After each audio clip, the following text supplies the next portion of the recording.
Continuamos en La Venganza Será Terrible en esta modalidad, cada uno en su casa, de grabación remota, que haremos durante esta cuarentena. Venimos cumpliendo ya hace un mes.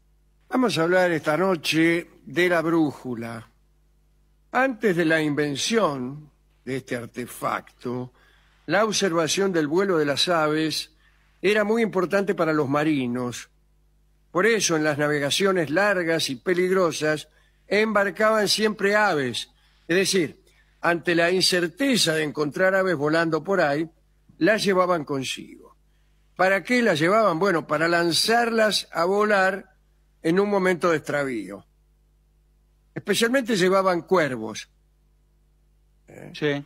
Los soltaban, llegado el caso, para vislumbrar si se estaba cerca de la tierra o no. O sea, si los pájaros se quedaban sobrevolando la nave, eran malas noticias. Quiere decir que no habían visto desde lo alto ninguna tierra cercana. Si en cambio salían disparados en determinado rumbo, seguramente era en aquella dirección que estaba la tierra firme. En algunas historias míticas, más allá de estas costumbres, aparecían algunos datos interesantes. Digo, encerrado Noé dentro del arca y deseoso de saber el estado de las aguas del diluvio, soltó primero un cuervo y después una paloma para observar qué dirección tomaban. Son avales míticos a estos decires anteriores. Los argonautas, que querían asegurarse de su ruta en medio de las rocas cianeas o emplégadas, nunca sé cómo se llaman, soltaron una paloma. En realidad lo hicieron no para saber si había tierra cerca, sino para ver qué sucedía si alguien pasaba entre esas rocas. Estas rocas, también llamadas, insisto, las implégadas, tenían la siguiente particularidad. Era un estrecho rodeado por dos altas rocas. Y parece que estas rocas se movían. Entonces, cuando pasaba un barco por el medio, cuando pasaba cualquier cosa por el medio, las rocas se cerraban y trituraban a quien pretendía pasar. Ya se tratase de un barco, de un animal, de una foca, de una paloma.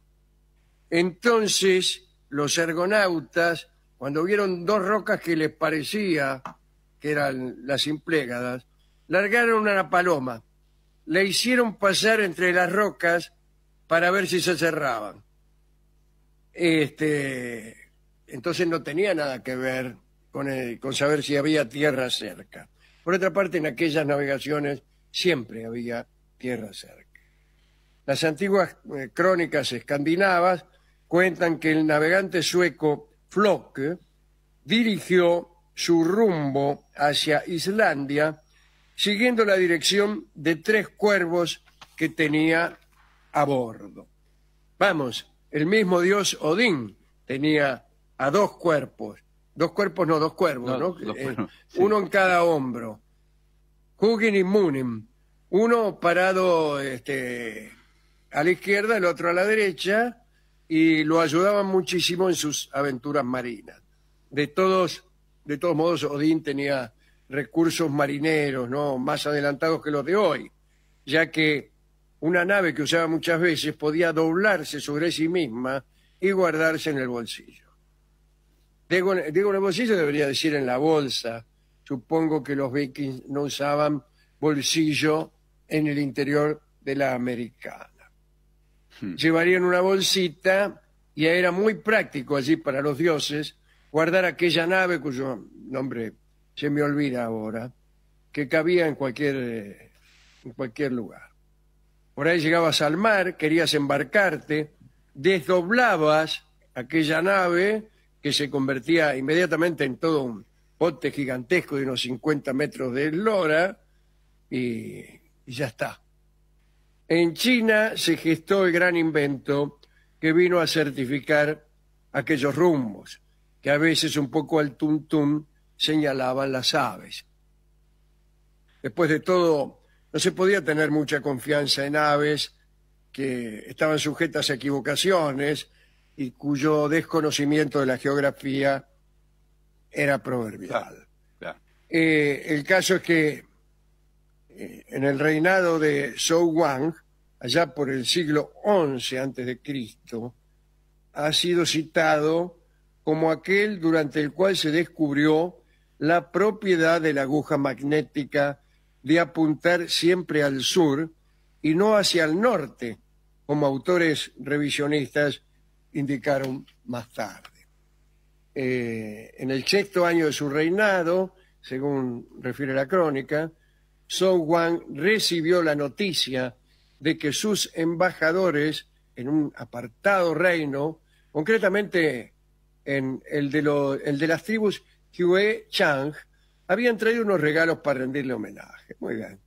El emperador dio orden de que los embajadores fueran conducidos a la corte y ahí se entregaron los regalos. Los viajeros estaban en duda del camino que tenían que emprender para regresar a su patria. Entonces, un tal Zhou Kung, tío del emperador y segundo hombre del imperio, les regaló 5 carros provistos de un artilugio que señalaba al sur.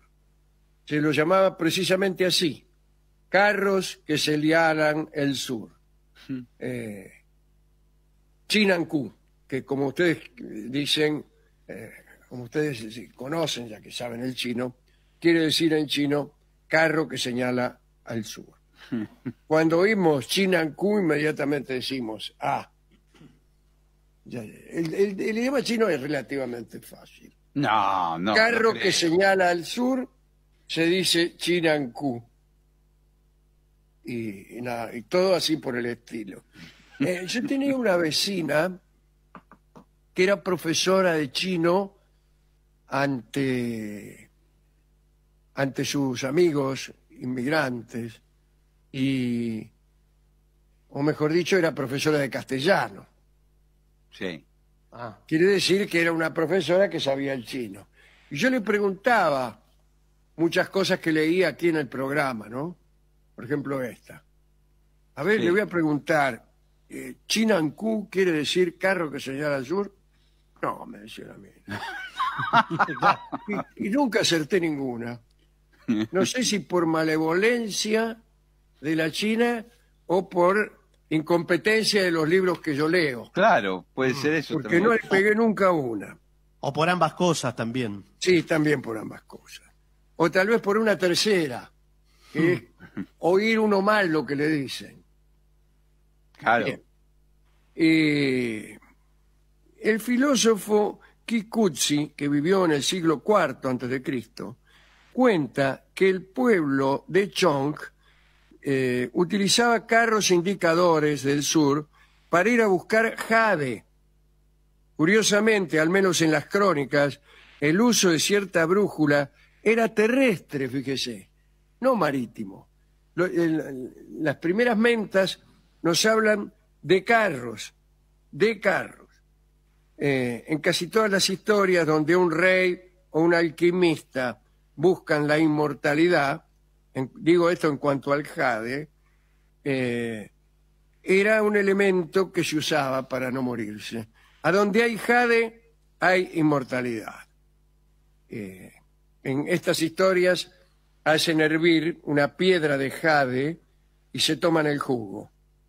En un relato chino de la historia de la brújula, se dice que el secreto de los carros indicadores del sur se perdió durante muchos siglos hasta que lo reconstruyó el astrónomo Chang Hong, que murió en el 139 después de Cristo, es decir, bastante cerca ya.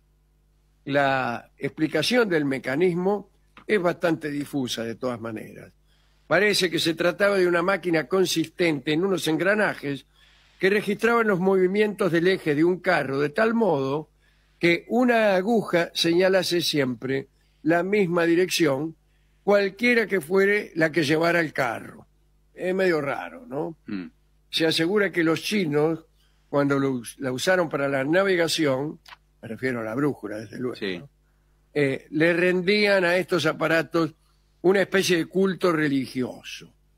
Delante de las agujas quemaban constantemente unas pastillas olorosas. ¿Quiere una pastilla olorosa? Algo así como una especie de Gamexane.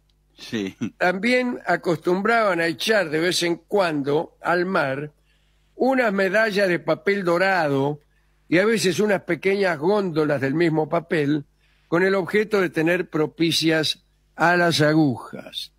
Como se ve, el espíritu científico era insobornable. Los persas y los turcos llamaron a la brújula Keble Genurna.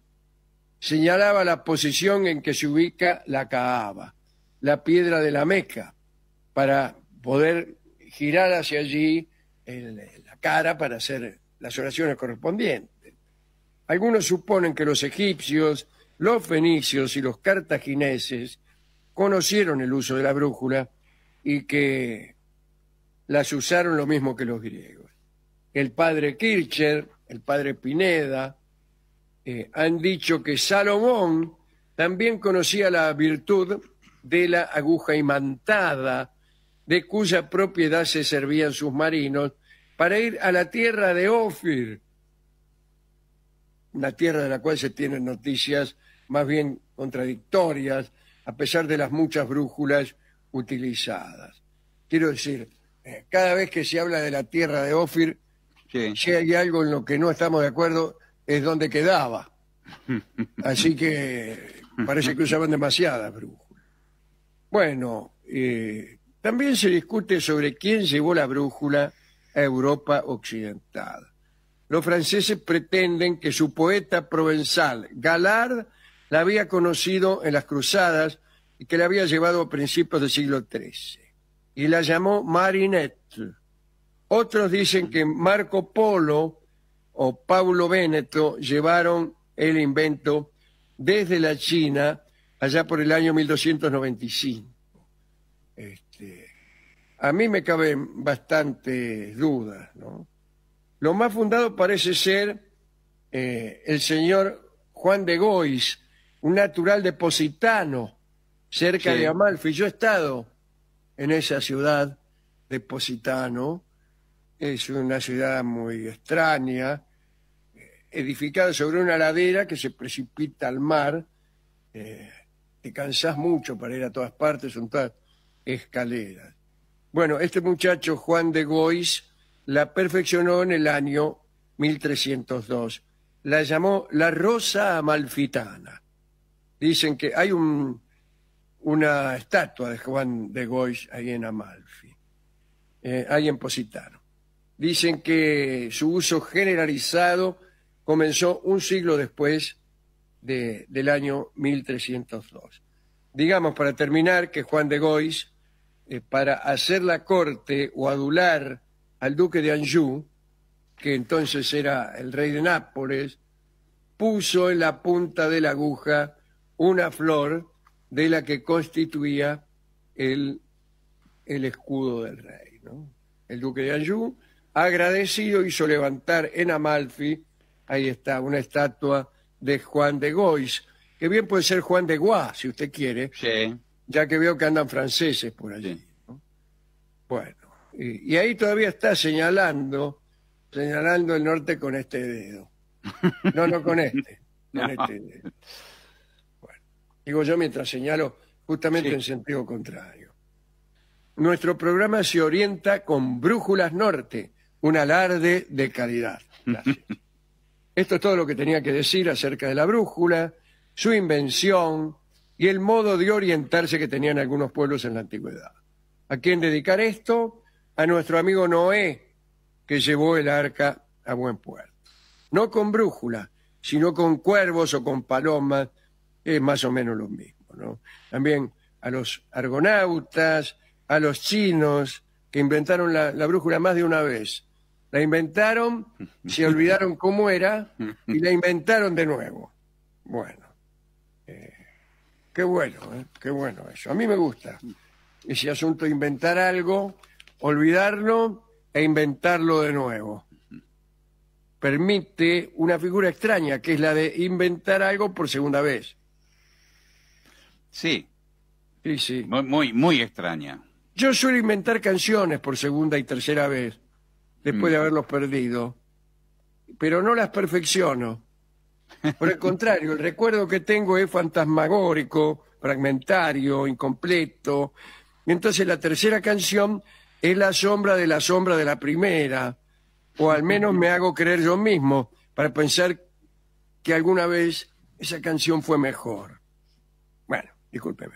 ¿A quién dedicar esto? Además de todos estos personajes históricos. No sé. Se la habíamos dedicado a Noé, ya. Sí, no, a un Sí. montón de personajes Sí. históricos, por cierto. Pero qué música. ¿Qué música? Eso es lo que debí preguntarme. A mí me gusta mucho Mañana zarpa un barco. Es un tango de Lucio de Mare, que si tenemos suerte podemos escuchar en la versión del autor, el pianista Ah, Lucio de Mare.